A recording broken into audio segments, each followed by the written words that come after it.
18 ఏళ్ల తర్వాత భారత రాష్ట్రపతి నేపాల్లో అడుగుపెట్టారు. చరిత్రాత్మక పర్యటనలో భాగంగా ప్రణబ్ ముఖర్జీ ఖాట్మాండు చేరుకున్నారు. రెండు దేశాల మధ్య బంధాల బలోపేతం, నేపాల్ కొత్త రాజ్యాంగంపై డిస్కస్ చేయనున్నారు. రేపు నేపాల్లోని ప్రముఖ ఆలయాలకు వెళ్లనున్నారు. నేపాల్ అధ్యక్షురాలు బిద్యాదేవి భండారీ ప్రణబ్ ముఖర్జీకి ఘన స్వాగతం పలికారు. తర్వాత రాష్ట్రపతి భవన్ కు చేరుకున్న ప్రణబ్ కు త్రివిధ దళాలు గౌరవ వందనం సమర్పించాయి. అధికారిక నివాసంలో బిద్యాదేవితో ప్రణబ్ భేటీ అయ్యారు. పలు అంశాలపై చర్చించారు.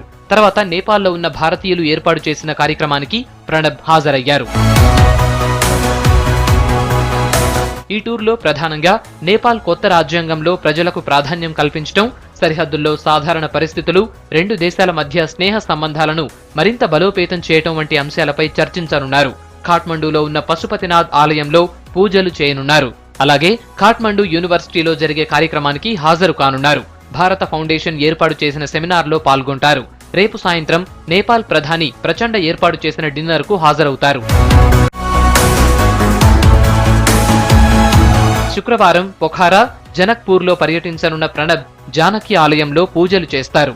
భారత రాష్ట్రపతి నేపాల్లో పర్యటించడం 18 ఏళ్ల తర్వాత ఇదే మొదటిసారి. చివరిసారిగా 1998లో కేఆర్ నారాయణన్ రాష్ట్రపతి హోదాలో నేపాల్ వెళ్లారు.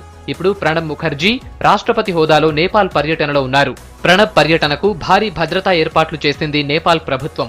5,000 మందితో భద్రతను కట్టుదిట్టం చేసింది. ప్రజా జీవనానికి ఇబ్బంది కలగకుండా ఖాట్మండూలో పబ్లిక్ హాలిడే ప్రకటించింది.